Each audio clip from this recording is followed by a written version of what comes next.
Hello, it's me, Leslie Bray-Brewer. I am down at the well in my favorite little spot. It is Saturday night, March 17th, St. Patrick's Day, 2018, and it is day 27 of the 40-day video series called Watch Walnut Cove. So you are now watching Walnut Cove tonight on St. Patrick's Day. It's a very special day to me. If you notice, I'm in all green. Some people say, well, that's a pagan holiday. Is it? No. It's not a Bible holiday. But St. Patrick was a man of God. From what I have read about him, you know, some of the Protestants are like, well, he was Catholic, or he was actually not. Catholicism had not hit Ireland at that time when St. Patrick lived. Not fully, like now. But, hey, you know, what if he was? I got great Catholic friends, great Protestant friends. But St. Patrick, from what I can tell, was basically non-denominational at that time. And so this is the day of his death. And he was such a saint from what I've read and studied about him. And of course we wear our green today. This is my St. Patrick's Day shirt. I've even got on green tennis shoes with rainbow tie-dye looking shoestrings. And my Ireland hat again, like I wore last night in my video. And today was a tiring day, a beautiful day, a day sent from heaven. I've been out with my children. They Irish dance, and we go volunteer to dance at all these shows. This morning we danced for the elderly, and they were so receptive. Last night and this morning we danced for retirement communities in Winston. After that today we went to the library, the Central Library in Winston-Salem, and danced for little children. And that was beautiful. Those little children were just, it brought such joy to them. And then they got up and tried to learn Irish dance. And after that, we went to an outdoor festival. And it was beautiful. I just looked around at all the people at that festival, and the sun was shining. And I thought, God, your love just makes me want to go just hug all these people. You know, it was at a brewery, and I don't drink, obviously, but, you know, I don't care. You know, there they were. I hope none of them were drinking too much or driving while drinking. But when you love people, you love people. That's going to make me cry. I don't have a tissue. When you love people with the love of God, you love people. You don't care what they're doing. It's not that you don't care. You want everybody to walk the straight and narrow path for the Lord. But when you love people, you love them. You don't love them just when they do right. You don't love them just because they're towing the line like you think you are. When you love people, you just love them. That's what God's doing in this world. For the last great outpouring, it'll be of His love. There's nothing we can do to deserve it. There's nothing we can do to earn it. There's nothing we've done in Walnut Cove to deserve or earn the great outpouring that He is bringing even now to our town. All we have to do is simply yield and make ourselves available. That's basically it. Just say, your will be done. God, we're ready for it. We'll do what we need to do to help pull it down from heaven, so to speak, but it's not going to be by our good works. It's going to be simply by trusting Him. One time, I'm going to say it was about 5-6 years ago, a lady who doesn't live in Walnut Cove anymore, she was reading different posts that I had put on there about revival, believing God for a great revival. And she made it was strange because she was a good Christian woman, I was thinking. I guess she is, but she made a little bit of a snarky comment. Like, well, if some of y'all that's always want revival would just get up off your knees and get out in the town and do something sometime.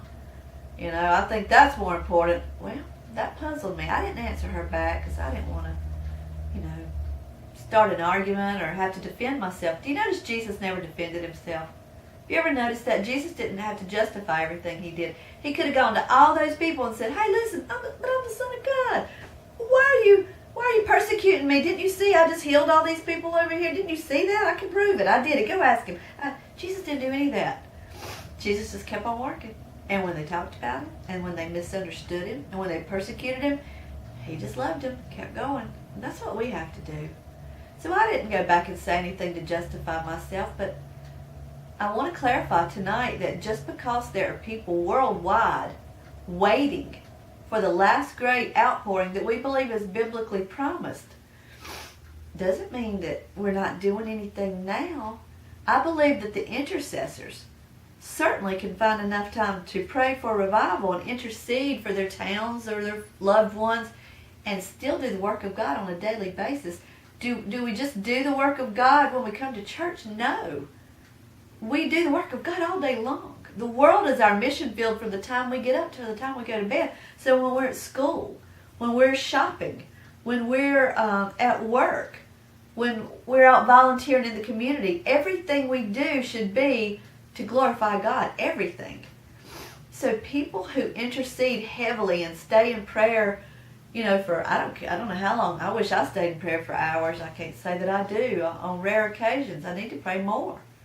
But just because people pray for extended periods of time, trusting God for a great move of His Spirit, doesn't mean that they still don't minister to the world day by day.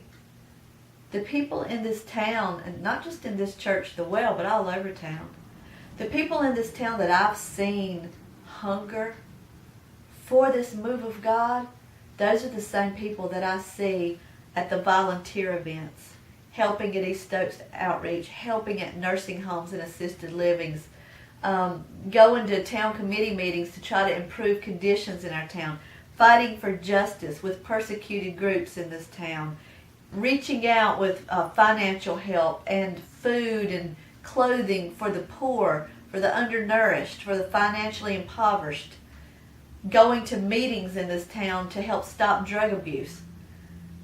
That's the people I see interceding for revival are some of the same people doing all these things. So one is not exclusive of the other.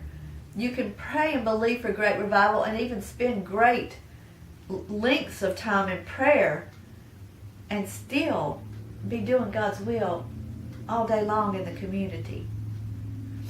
I think sometimes there have been groups of people who make these crazy claims like, the comet's coming or God's coming and we're going to go meet Him on the mountain, and they just sell everything and go wait. That's not what we do. Jesus told us to occupy till He comes. We are to continue to occupy this earth and do what we can to improve humanity and bring down the kingdom of God till He comes, or till this great revival comes. So these intercessors in this town are not a group of people just sitting around waiting and talking and praying. These people are doing things, and I love them all. And I love you too, whoever you are. I'm going to go home. It's late on a Saturday night. I've been running all day, but it's been such a beautiful day. I hope you had one too. St. Patrick's Day. St. Paddy was a man of God. When he was kidnapped as a youth from England and taken to Ireland, he wasn't Irish. He was kidnapped and taken by pirates and taken to Ireland and forced to work there as somebody's servant, somebody's slave. And when he was able to escape finally and go back to England, you know what? He felt God calling him back to Ireland to spread the gospel, because he came from a Christian family in Great Britain. It wasn't Great Britain then, in England. And he felt God calling him back to Ireland.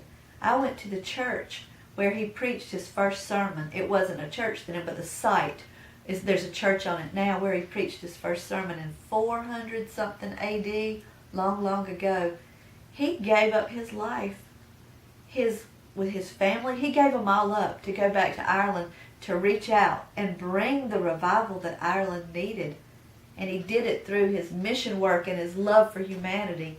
So this has been a great St. Patrick's Day, and I honor him for what he did.